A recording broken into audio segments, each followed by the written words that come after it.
We are working on a bilateral trade agreement as was decided between Prime Minister Modi and President Trump in February. We have had a series of engagements.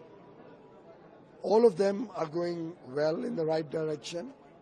Obviously, we are covering a very wide array of subjects, a very wide array of products, and I can assure business persons across the country that we are keeping the best interests of India at the forefront of our discussions.